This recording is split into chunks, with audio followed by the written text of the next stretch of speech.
Hello everyone, कैसे हैं आप लोग। उम्मीद करते हैं सभी लोग अच्छे होंगे और बिल्कुल ही मस्त होंगे।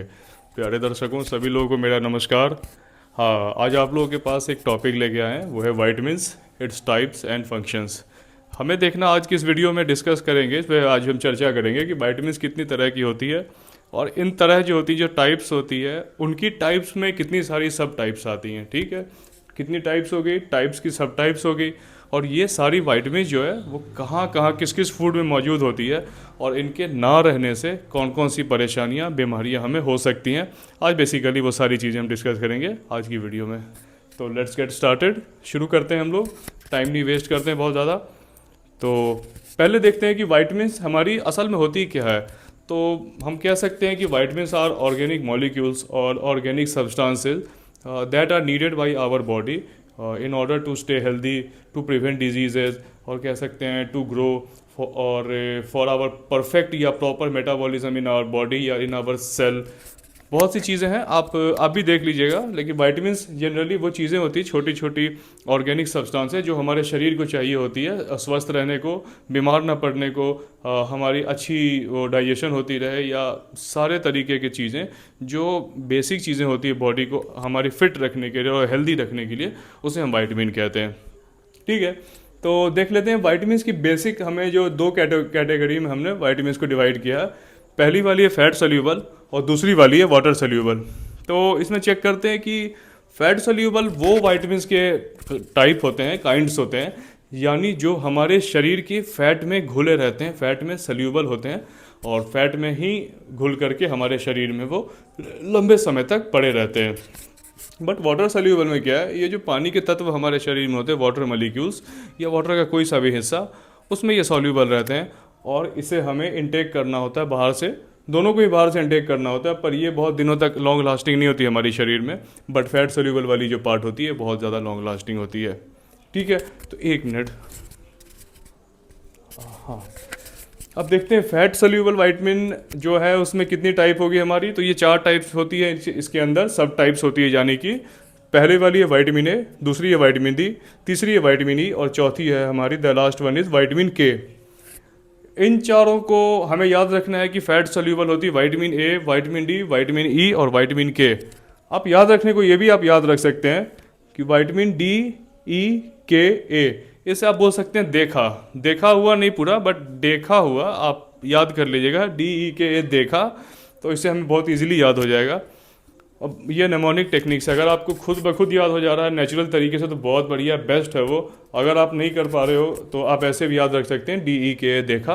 और रही आप बात वाटर सोल्यूबल की, तो वो है C, vitamin C and vitamin B.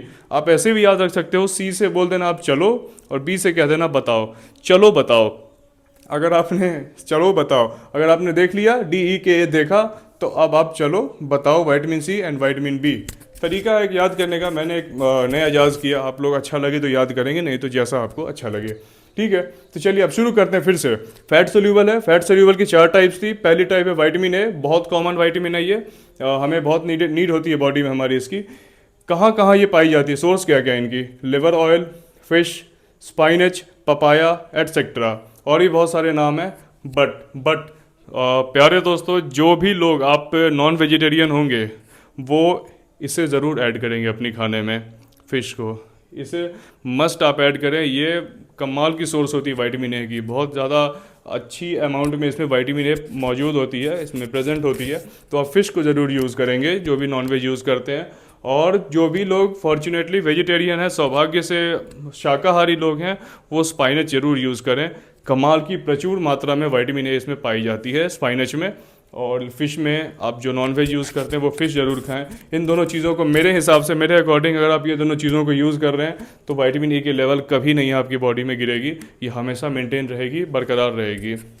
ठीक है, तो हमने देख लिया क्या क्या थी 4 चीज़ें, liver oil, fish, spinach, papaya etcetera.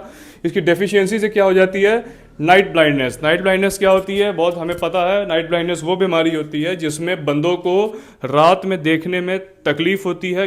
तकलीफ तो नहीं होती, रात में नहीं देख पाते हैं, अनेबल हो जाते हैं, और यह बहुत ही उनकी जो विजिबिलिटी होती है लो हो जाती है। ज़्यादातर केस में लोग अंधे ही हो जाते हैं ऑलमोस्ट रात के टाइम पे, बिल्कुल नहीं उन्हें दिखता, नील हो जाती है उनकी रोशनी। पर किसी किसी केस में आप 2-4% में है कि हल्की हल्की दिखाई देती है, बट 90 to 95% केस में लोगों को रात में दिखना बंद हो जाता है, but in the day time they work as usual और like other any other people. तो हमने समझ लिया नाइट ब्लाइंडनेस क्या थी, रात के टाइम बंदों को दिखने प्रॉब्लम होती है लोगों को, और दिन के टाइम वो बिल्कुल नॉर्मल रहते हैं। तो विटामिन ए हमारी बॉडी में अच्छी रहे तो ही बढ़िया है। ठीक है, विटामिन ए देख लिया हमने। डी पे आ जाते हैं। डी तो हमें मालूम है सबसे ज़्यादा अच्छी सोर्स क्या है डी की, सनरेज, हमारी धूप की किरणें, सूर्य की किरणें यानी। और विटामिन डी उसकी सबसे अच्छी सोर्स विटामिन डी की वही है, सूर्य की किरणें मॉर्निंग टाइम की, यानी जब सूर्योदय हो रहा होता है उस टाइम जो किरणें हमारे ऊपर पड़ती हैं उसमें कमाल का विटामिन डी का उसके अंदर सोर्स होता है। बट उसके अलावा भी देखते हैं खाने में क्या क्या चाहिए। Fish liver oil, milk, egg York etcetera. Fish liver oil यानी आपको मार्केट में आप जाओगे तो डब्बों में मिलता है, आपको कंटेनर में पैक रहता है, अंदर में कैप्सूल्स होते हैं, उसे आप यूज़ कर सकते हैं। फिश लिवर ऑयल काम करेगा। और बाकी दूध पिए, बहुत अच्छा सोर्स है विटामिन डी का, हड्डियाँ मजबूत रहेंगी आपकी, और भी बहुत सी चीज़ें हैं। फिर एक एग यॉक हो गया, यानी अंडे के अंदर का पीला वाला हिस्सा जिसमें एम्ब्रायो होता है, बाद में बच्चे जन्म लेते हैं, तो एग यॉक भी लोग अपनी डाइट में ऐड कर सकते हैं। एग यॉक ये भी बहुत अच्छा सोर्स है। और भी बहुत सी चीज़ें विटामिन डी में। मेन चीज़ हमने देख लिया fish liver oil, milk, egg York. अगर विटामिन सी की डेफिशिएंसी हो जाए बॉडी में, इसकी लेवल गिर जाती है, तो कौन कौन सी बीमारी होती है? That is our rickets in children, बच्चों में, और बड़े लोगों में ऑस्टियोमैलेशिया। रिकेट्स क्या होती है आप लोगों को बता देता हूँ, आप इमेज भी देख सकते हो गूगल पर। तो छोटे बच्चे होते हैं, उनके घुटनों के नीचे वाला हिस्सा वो मुड़ जाता है, और एक कहें तो रिजेंबल करता है वो बोलेक्स को। बड़े लोगों में जो बोलेक्स होता है, धनुष के आकार के पैर हो जाते हैं, तो उसकी तरह ही बच्चों में भी उनके घुटने थोड़े मुड़ जाते हैं, बोलेक्स की कंडीशन जैसी हो जाती है। तो रिकेट्स तो देख लिया। और दूसरा होता है ऑस्टियोमैलेशिया। ये इंपॉर्टेंट नहीं है बट फिर भी आपको बता देता हूँ। ऑस्टियोमैलेशिया एक ऐसी कंडीशन होती है इंसान की जिसमें ना उनकी हड्डियाँ सॉफ्ट होने लग जाती, कमज़ोर होने लग जाती हैं। हड्डियों का अब देखें आपकी, हमारी शरीर हड्डियों से बनी है, हड्डियाँ हमारी ढांचे हमारे शरीर के, एक स्केलेटन सिस्टम है पूरा कंकाल इंसान का। अब इस बोन की फंक्शन होती है बॉडी की मसल्स को मजबूती प्रोवाइड करना, आप सपोर्ट प्रोवाइड करना। अगर आपकी हड्डियाँ ही सॉफ्ट होने लग जाएंगी तो लाजमी आपको बहुत तरह की नुकसान, बहुत तरह की परेशानियों का सामना करता है। बिल्कुल जिन बंदों में ऑस्टियोमैलेशिया हो जाती है उन्हें भी परेशानियों का सामना करना पड़ता है। सबसे पहला जो हमारी ऑर्गन इफेक्ट होती है ऑस्टियोमैलेशिया से, वो होती है हमारी जॉइंट्स, नी जॉइंट्स। नी जॉइंट्स के बाद जिन्हें नी जॉइंट्स हो गए उन्हें चलने में प्रॉब्लम होती है, इरिटेबिलिटी होती है, बहुत दूर वॉक करने का इच्छा नहीं होती, तो बहुत सी परेशानियाँ होती हैं। तो नी जॉइंट्स के बाद आप एल्बो में आ जाती है, कभी छोटे छोटे आपके फिंगर की जॉइंट्स में आ जाती है। बट बेसिकली ऑस्टियोमैलेशिया नीचे वाले हिस्से को, कमर के नीचे वाले हिस्से को अफेक्ट करती है। ठीक है, तो विटामिन डी का हमने सोर्स देख लिया, इसकी डेफिशिएंसी देख ली, ए देख लिया। अब ई देख लेते हैं, विटामिन ई, इसकी सोर्स क्या क्या है? वो है सनफ्लावर ऑयल, वेजिटेबल ऑयल, और भी चीज़ें। एक और ऑयल था, मैं नाम जगह नहीं था तो इसने नहीं लिख पाया, बट सनफ्लावर ऑयल और वेजिटेबल ऑयल में कमाल की मात्रा में ये विटामिन ई मौजूद होती है, तो इसे आप ज़रूर यूज़ करेंगे, सनफ्लावर ऑयल और वेजिटेबल ऑयल को। इसकी डेफिशिएंसी से, इसकी कमी हो जाने से क्या क्या होती है बॉडी में? सबसे बड़ी परेशानी होती है स्टेरिलिटी, यानी कि बांझपन। दूसरी पार्ट है मस्कुलर वीकनेस, हमारी मसल्स का वीक हो जाना। तीसरी है हमारी न्यूरोलॉजिकल डिसफंक्शन। स्टेरिलिटी का मतलब होता है बांझपन, यानी कि मर्दों में आपको स्पर्म की काउंट गिर जाना, या कहें तो सीमेन की प्रोडक्शन जो होती है वो अच्छे से नहीं हो पाती है, या उनकी अमाउंट बहुत कम होती है। और औरतों में ओवरीज की प्रोडक्शन में प्रॉब्लम होती है। ठीक है, तो अगर आपको स्टेरिलिटी से बचना है तो अपनी विटामिन ई की लेवल को मेंटेन रखें। सनफ्लावर ऑयल हो गया, वेजिटेबल ऑयल हो गया, एक दो और ऑयल्स होते हैं, उन्हें आप यूज़ करेंगे, आपकी बिल्कुल ठीक रहेगी। बात रही मस्कुलर वीकनेस हो जाती है, यानी मसल्स में वीकनेस होती है हमारे, इसकी कमी हो जाने से। और न्यूरोलॉजिकल डिसफंक्शन, यानी कि न्यूरॉन्स में डिसफंक्शन होना। न्यूरॉन्स हमारी ब्रेन का स्मॉलेस्ट यूनिट होती है, अब उसी न्यूरॉन्स में प्रॉब्लम आएगी तो इंसान के अंदर न्यूरल डिसबैलेंस होगा, इंसान थोड़ा पागलपन की तरफ जाने लगेगा, एबनॉर्मल बिहेव करने लगता है कि इंसान, अगर उसमें विटामिन ई की कमी हो तो न्यूरोलॉजिकल डिसफंक्शन हो सकता है। आई होप क्लियर हो रहा होगा सब कुछ आप लोगों को। विटामिन ए देख लिया, डी देख लिया हमने, ई देख ली, and last one is vitamin K. इसकी सोर्स क्या क्या है? ग्रीन लीफी वेजिटेबल्स, पत्तों वाले हरे सब्जियां जिसमें पत्ते हो, जैसे पत्ता गोभी हो गया आपका वो, सोयाबीन, ऑयल, टमाटो एटसेट्रा। आप हरी सब्जियां खा सकते हैं, सोयाबीन को ऐड कर सकते हैं अपनी डाइट में, ऑयल आप यूज़ करें जो खाने बनाने वाला ऑयल होता है, वो सारी चीज़ें। और एक टमाटो हो गया, ये भी कमाल का सोर्स है टमाटर, इसे भी यूज़ करें आप, विटामिन के आपका लेवल मेंटेन होगा। ये क्यों इंपॉर्टेंट होती है विटामिन के? इसका सबसे बड़ा रीज़न है कि ये ब्लड क्लॉटिंग को प्रमोट करती है या ब्लड क्लॉटिंग के लिए बहुत ज़्यादा रिस्पॉन्सिबल होती है। अगर इंसान की ये विटामिन के की लेवल गिर जाती है तो उसके ब्लड को क्लॉट करने में बहुत परेशानियां होती हैं। ख़ास तौर पर जिन लोगों की ये बहुत ज़्यादा गिर जाती है लेवल, उनके अंदर अनस्टॉपेबल ब्लीडिंग होती है। कहीं भी उसके कटिंग लगी है शरीर पे, जिस्म पे, तो उसके लिए बहुत बड़ा मुश्किल का सबब बन जाता है वो। ठीक है, तो आप देख लें, ये हो गई हमारी soybean oil, tomato. Delay in blood clotting, इसकी कमी से क्या हो जाती है और इनकी ब्लड क्लॉटिंग में डिले होती है, यानी कि लेट से ब्लड क्लॉट करती है। फिर दूसरी होगी आपकी, एक देख रहे नाम हम, हेमोरेजिक डिजीज़। हेमोरेजिक डिजीज़ का बहुत कोई इंपॉर्टेंस है नहीं, बट याद रखने की ज़रूरत नहीं, बट आपको बता देते हैं हेमोरेजिक डिजीज़ जिसके अंदर भी होती है उसे सबसे पहले डिजीनेस होने लगती है, दिमाग में उसके चक्कर आने लगती है, उसकी हार्ट बीट बिल्कुल तेज़ हो जाती है, गले में, कमर में आपको देखोगे तो उसे स्टिफनेस होने लगती है, यानी कि कड़ापन महसूस होने लगता है। तो हेमोरेजिक डिजीज़ इंपॉर्टेंट नहीं है, बट आप याद रखें कि के की डिफिशियंसी से हमें ब्लड क्लॉटिंग में प्रॉब्लम होती है और हेमोरेजिक डिजीज़ भी होती है और भी बीमारियां, बट ये दोनों आपको मेन याद रखना है। आई होप क्लियर हो गया होगा। Vitamin A, vitamin D, vitamin E और विटामिन के। अब आते हैं वाटर सोल्यूबल पे।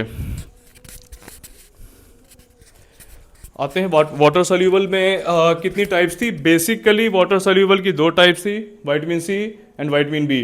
विटामिन सी तो हमें बहुत अच्छे से मालूम है क्या होती है, बहुत अच्छे से मालूम है, ये बहुत ज़रूरी विटामिन हमारी बॉडी की। इसकी सोर्स क्या क्या है, साइट्रस फ्रूट, आंवला, लीफी वेजिटेबल्स एटसेट्रा। आप चिली भी ऐड कर सकते हैं, ग्रीन चिली, वो भी कमाल की सोर्स होती है। सी से आप याद रखेंगे, जैसे ही विटामिन सी आपके कानों में पड़ेगा आपको याद रखना है कि सी यानी कि साइट्रस फ्रूट। साइट्रस फ्रूट यानी खट्टे फल।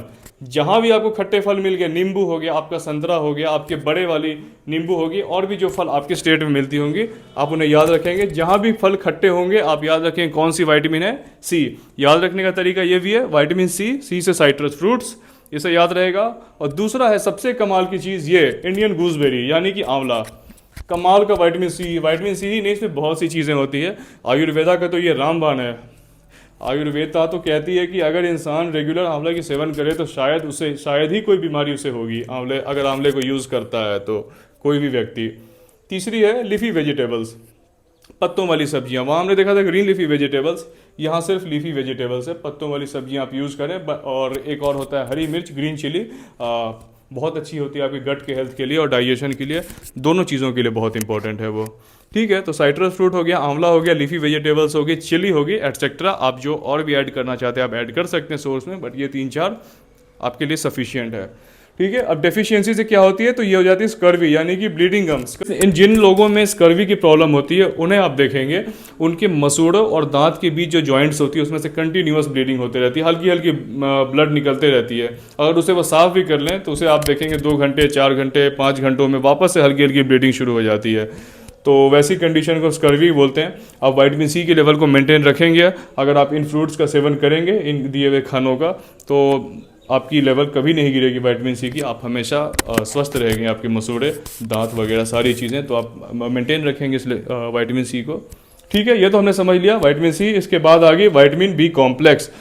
इसे हम बी कॉम्प्लेक्स भी इसलिए कहते हैं क्योंकि इसके आप देखें तो 8 टाइप्स हैं, ए टू एच, 8 प्रकार के विटामिन बी कॉम्प्लेक्स होते हैं। कौन कौन से हैं, vitamin B1, vitamin बी2, B3, B5, B6, बी7, बी9, B12, 8 तरीकों के हैं। अब याद रखने को थोड़ा प्रॉब्लम होता है बच्चों में, लड़कों में मुझे प्रॉब्लम होती थी कि यार याद कैसे रखें। मैंने याद रखने का तरीका एक ही समझा विटामिन बी कॉम्प्लेक्स को। सबसे पहले आप 3 तक काउंट कर लें, 1 2 3, और चौथे वाले को हटा दें आप। तो 1 2 3 4 को हटा दिया, 5 आ गई, 5 6 7, फिर 8 को हटा दें, फिर 9 आ जाएगी, और 9 के बाद आप सीधा B12 कर दें। इससे आपको याद रहेगा, जैसे कि vitamin B1, B2, B3, 4th वाले को हटा दें, B5, B6, B7, 8 वाले को हटा दें, B9 and after that B12, यानी B1, B2, B3, 4th को हटा दें, 5 6 7 8 को हटा दें, 9th, और फिर आप 10 और 11 को आप डिस्प्लेस कर दें, हटा दें, और B12 को याद कर लें। B12 सच में ये जो कोबैलामिन है ये बहुत इंपॉर्टेंट होती है B12, इसके बारे में डिस्कस करेंगे अभी हम लोग। याद रखने का तरीका यही है, 3 तक काउंट करें, चौथे को हटाएं, फिर 3 तक काउंट करें, चौथे को हटाएं, A9 और 12, यानी कि B4 और B8 को हटा दें तो 9 तक लगातार हमारी विटामिन बी कॉम्प्लेक्स होती है। ये तो बिल्कुल क्लियर हो गया। अगर कोई डाउट रहा हो तो ज़रूर आप कमेंट करके पूछें कि कौन सी क्या मैंने गलत कुछ बोला हो या तरीका आपको ना समझ आया हो तो। ठीक है, क्लियर हो गया। विटामिन ए से कौन सी प्रॉब्लम होगी? Night blindness. डी से होगी रिकेट्स एंड ऑस्टियोमैलेशिया। विटामिन ई से होगी हमारी sterility, neurological dysfunction, muscular weakness etcetera. फिर विटामिन बी से हो गया delay in blood clotting, haemorrhagic diseases etcetera. Sources भी हमने देख लिया इसका, फिश है, स्पाइनच है, पपाया है, मिल्क हो गया, एग यॉक हो गया, विटामिन ई की sunflower oil, vegetable oil, coconut oil etcetera. Vitamin के की देख ली हमने, green leafy vegetables, soybean oil, tomato etcetera. सारी चीज़ें हमने टेस्ट देख ली हैं यहाँ पर, यानी कि फैट सोल्यूबल और वाटर सोल्यूबल हमारा खत्म हो गया। अब हम विटामिन बी कॉम्प्लेक्स के बारे में थोड़ा डिटेल में जानेंगे, बहुत नहीं, थोड़ा सा हल्का डिटेल में इसके बारे में अभी चर्चा करते हैं इस पर। चलें, सबसे पहला देख लें विटामिन बी वन का नाम क्या है। इसे हम कहते हैं थायामाइन या थायामीन, थायामाइन आप कुछ भी कह सकते हैं। विटामिन बी टू का नाम है राइबोफ्लेविन। विटामिन बी थ्री को बोलते हैं नियासिन। विटामिन बी फाइव को बोलते हैं pantothenic acid. Vitamin B six को बोलते हैं पायरिडॉक्सिन। विटामिन बी सेवन को बोलते हैं बायोटीन। विटामिन बी नाइन को बोलते हैं फोलेट, या आप बोल सकते हैं फॉलिक एसिड, जो अच्छा लगे आपको। And vitamin B one two को कहते हैं कोबैलामिन। अब अगर लोग याद नहीं हो रहा, आप लोगों को अगर याद करने में प्रॉब्लम हो रही हो सारे विटामिन के नाम को, तो आपके लिए एक टेक्निक मैंने बनाया है जो मुझे अच्छा लगा। आप लोगों को अच्छा लगता है तो बढ़िया है, नहीं तो आपको जो अच्छी मेथड लगती हो आप याद रख सकते हैं। एक नेमोनिक टेक्निक है ये। जैसे मैंने कर दिया, ऐसे तुम्हें रिया नहीं पता, नहीं पता था भी कह सकते हैं, नहीं पता, तुम्हें रिया नहीं पता था पर बताना फिर भी चाहती थी। तुम्हें रिया नहीं पता था पर बताना फिर भी चाहती थी। तो अब देखिए, थायामाइन था, टीएच था, तो इसे मैंने तुम्हें बना दिया। आरआई से रिया, नियासिन का एनए से नहीं, पेंटोथेनिक एसिड का पीए से हमने कर दिया पता, पायरिडॉक्सिन को कर दिया पर, बायोटीन को कर दिया बताना, फोलेट को कर दिया फिर भी, और कोबैलामिन को कर दिया चाहती थी। अब चाहे तो ऐसे याद रखें, और अगर एल्स आपको नेचुरली याद हो जाए तो सबसे बढ़िया है, नेमोनिक टेक्निक्स की जरूरत पड़ेगी ही नहीं, बट आप चाहें तो ऐसे याद कर सकते हैं, तुम्हें रिया नहीं पता पर बताना फिर भी चाहती थी। यानी thiamine, riboflavin, niacin, pantothenic acid, pyridoxine, biotin, folate या फोलिक एसिड या कोबैलामिन। ठीक है, अब जल्दी से इसकी डिफिशियंसी देख लेते हैं, कौन सी विटामिन के जाने से या नहीं जाने से सॉरी कम हो जाने से लेवल कौन कौन सी डिफिशियंसी होती है। पहली, थायामाइन के ना रहने से होती है हमें बेरी, we know all very well, common disease है ये, कॉमन बहुत नहीं है बट ठीक ठाक लोगों में पाई जाती है। बेरी क्या होती है, इसमें आपकी पेरीफेरल नर्वस सिस्टम यानी नसों में प्रॉब्लम आती है, बट पेरीफेरल वाली नसों में ज़्यादा प्रॉब्लम होती है। अब पीएनएस क्या है या सीएनएस क्या है, इस पर अभी डिस्कस नहीं करेंगे। पीएनएस वाली पार्ट, पेरीफेरल न्यूरल सिस्टम को ये अफेक्ट करती है बुरे तरीके से, और साथ में मसल में भी वीकनेस को ये डेवलप करती है। आपको फटीग होगा, बहुत ज़्यादा थकावट महसूस होती रहेगी हमेशा, अगर ये विटामिन बी1 की लेवल, थायामाइन की लेवल गिर गई है तो। इसी कंडीशन को हम कहते हैं बेरी। चलिए, ये तो हमने देख लिया, थायामिन की डेफिशिएंसी से बेरी की प्रॉब्लम हो जाती है। बेरी में क्या क्या प्रॉब्लम होती है वो भी हमने डिस्कस कर लिया। हमारी पेरीफेरल न्यूरल सिस्टम में प्रॉब्लम आ जाती है, फटीग होती है, वीकनेस हमेशा रेगुलर बनी रहती है। ठीक है, सेकंड पार्ट हो गया हमारा विटामिन बी2, यानी जिसे हम कहते हैं राइबोफ्लेविन। राइबोफ्लेविन की अगर डेफिशिएंसी हो जाए बॉडी में तो कौन सी प्रॉब्लम होती है, दैट इज आवर काइलोसिस।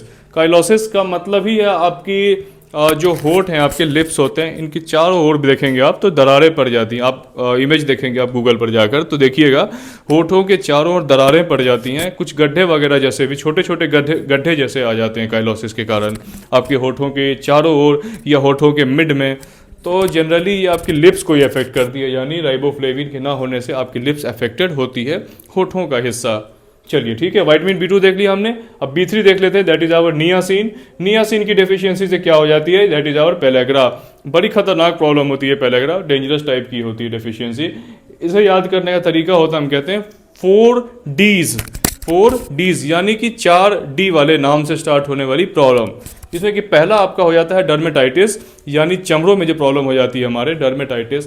दूसरा हो गया हमारा डिमेंशिया, तीसरी होगी डायरिया, और चौथी होती है हमारी डेथ। तो डर्मेटाइटिस देख लिया, डर्मा यानी हमारी स्किन से रिलेटेड जो भी प्रॉब्लम होगी वो हमें झेलनी पड़ेगी। डर्मेटाइटिस के बाद आ गया डिमेंशिया यानी कि आपकी मेंटल प्रॉब्लम्स होती है, जो आपके दिमाग से लेकर के रिलेटेड होती है डिमेंशिया में।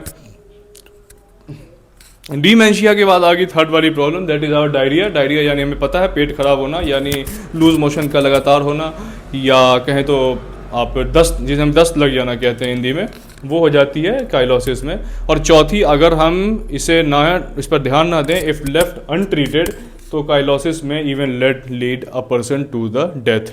ये काइलोसिस इंसान को मौत के मुंह में भी डाल सकती है, मौत के बिस्तर तक पहुंचा सकती है काइलोसिस की अगर प्रॉब्लम हो जाए तो इंसानों को अगर काइलोसिस से बच के रहना, डिफिशियंसी से, तो विटामिन B2 के लेवल को हमेशा मेंटेन, और B3 के लेवल को हमेशा मेंटेन रखना है। Not cheilosis, sorry for my words, pellagra अगर होगी तो ये 4 तरह की बीमारियां दे जाएंगी।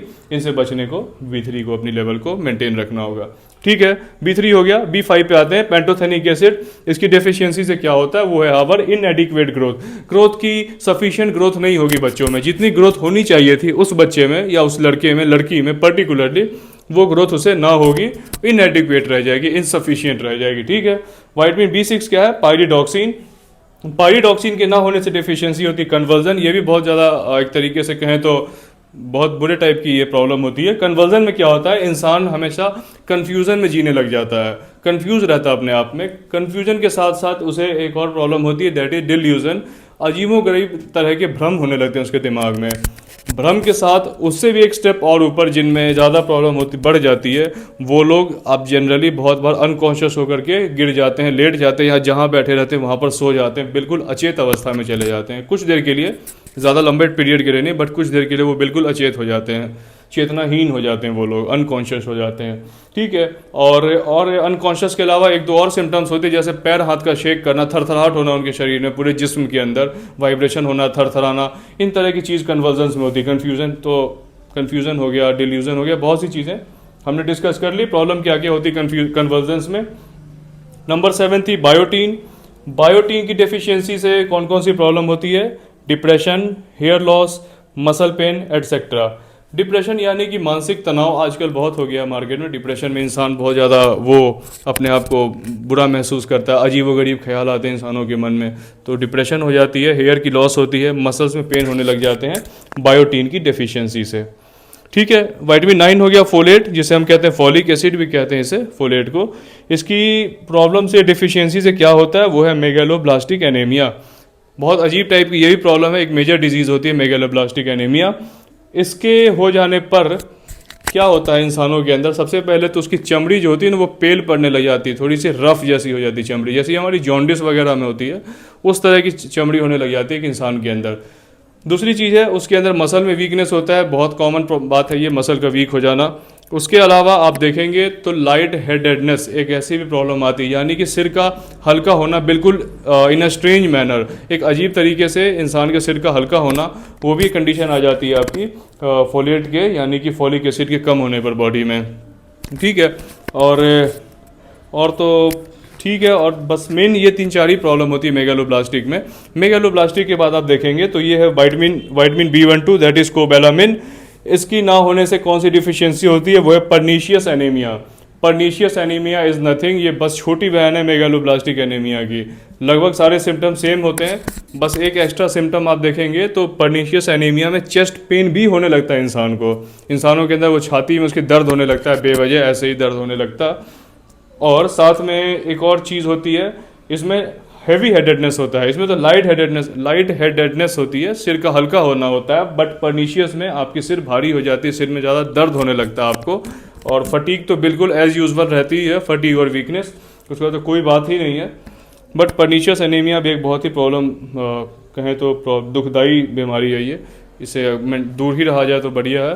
विटामिन B12 के लेवल को अच्छे से रखना हमें, सारी विटामिन्स को, कहें तो सिर्फ ये ही नहीं, जितनी विटामिन्स हमने अभी डिस्कस किए हैं, सारी विटामिन्स को लेवल को अगर हम मेंटेन रखें, बरकरार रखें, अपनी डाइट पर ध्यान दें, अपनी लाइफस्टाइल पर ध्यान दें, तो इनमें से कोई सी भी बीमारी हमें ना होगी। और ईश्वर से प्रार्थना करते रहें कि कोई सी भी बीमारी हमें, हमारे परिवार को ना टच करे, और बिल्कुल सेफ रहें इन सब चीज़ों से।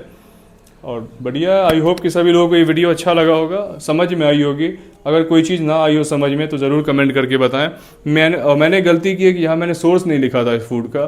सोर्स नहीं लिखने का कारण था कि यहाँ मैसअप ज़्यादा हो जाता, ये फैली फैली नहीं इतनी दिखाई पड़ती, इसलिए मैंने सोर्स नहीं लिखा। आप नेट पे से जाएँ, आप वहाँ से भी लिख सकते हैं। आप AI की मदद से भी अपना नोट्स बना सकते हैं, या स्कूलों वगैरह में आपके जो नोट्स लिखवाते हैं टीचर, उससे भी आप याद कर सकते हैं। एक तरीका मैंने बता दिया याद करने का, तुम्हें रिया नहीं पता पर फिर भी बताना चाहती थी। और फैट सोल्यूबल और वाटर सोल्यूबल को याद रखने का तरीका है DEKA देखा, और वाटर सोल्यूबल का CV यानी चलो बताओ। अगर तुमने फैट सोल्यूबल को देखा तो वाटर सोल्यूबल के बारे में चलो बताओ। और विटामिन B कॉम्प्लेक्स का तो देख लिया आपने, तुम्हें रिया नहीं पता पर फिर भी बताना चाहती थी। अगर अच्छा लगा वो वीडियो तो ज़रूर लाइक करें, ज़्यादा लंबी नहीं करते वीडियो को। और चैनल को ज़रूर सब्सक्राइब करें अगर वीडियो अच्छी लग रही हो, मेरी सारी जितनी भी आ रही हैं। और बस सब्सक्राइब करें, लाइक करें, कुछ कमी रहेगी तो कमेंट करें। That was all for today. आज के लिए इतना ही था बस, आगे के लिए इजाज़त दें, फिर मिलते हैं आप लोगों से। जय हिंद, जय भारत।